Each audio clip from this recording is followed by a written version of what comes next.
WhatsApp guys, কি অবস্থা সবার গাইস? একই তো শীত, আরেক কথা হলো কি শীতের তীব্র শীত, এত শীত যে আমরা শীতে বাঁচতে পারতেছি না। তার মধ্যে দেখেন আবার ধুলো বালু, এত বালু রাস্তার মধ্যে। বালু না, এটি কুয়াশা। গাইস এগুলো কিন্তু কোনো কুয়াশা না, এগুলো হলো এর ট্রাকের পিছনের বালু। এগুলো হলো ট্রাকের পিছনের বালু। এই দেখুন কুয়াশার ভিতরে, তার মধ্যে আবার জ্যাম, রাস্তার ভিতরে জ্যাম, ঠান্ডা বালু, কি আর করবো। এ দিশে লাগাইয়া ইতিমধ্যে আমরা লাগাই দিতে লাগলো না, আমরা বেঁচে ফিরলাম গাইস।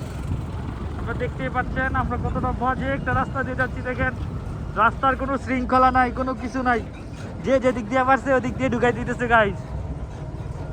কোনো শৃঙ্খলা নাই, কোনো মানবতা নাই কারোর ভেতরে। আমি আপনাদেরকে মাইনাস করে দেখাই, দেখতে পাচ্ছেন, দেখেন কিভাবে আসতেছে।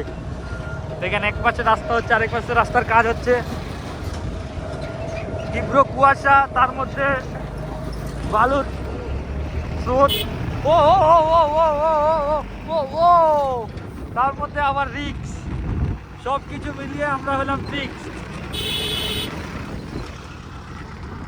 এখন আপনারাই বলেন এই শীতে আমরা যাবো তো যাবো, কোথায় যাবো গাইস?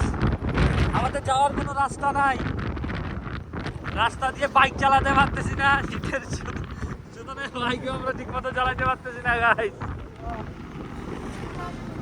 আমরা খুব অভাবে আছি, তার মধ্যে আবার বাইকের ইঞ্জিন বয়ে যায়, সেলফ কাজ করে না, স্টার্ট লয় না। এমনিতেও শীতে বাইক চালাতে পারি না, তার মধ্যে আবার সেলফ বসা যায়। দেখতে পাচ্ছেন এই ট্রাকের নিচে পড়লে বোঝা যায় গাইস জীবনের কত কষ্ট, জীবনের মানে কি। এরকম একটা ট্রাকের নিচে যখন পড়বেন তখনই বুঝতে পারবেন যে বালু কাকে বলে, বালু কত প্রকার। এগুলো কুয়াশা না গাইস, এগুলো হলো রাস্তার বালু। যারা কুয়াশা ভেবে থাকেন তারা অবশ্যই ভুল করবেন, কারণ এগুলো কুয়াশা না, এগুলো হলো বালু, ধুলা বালু।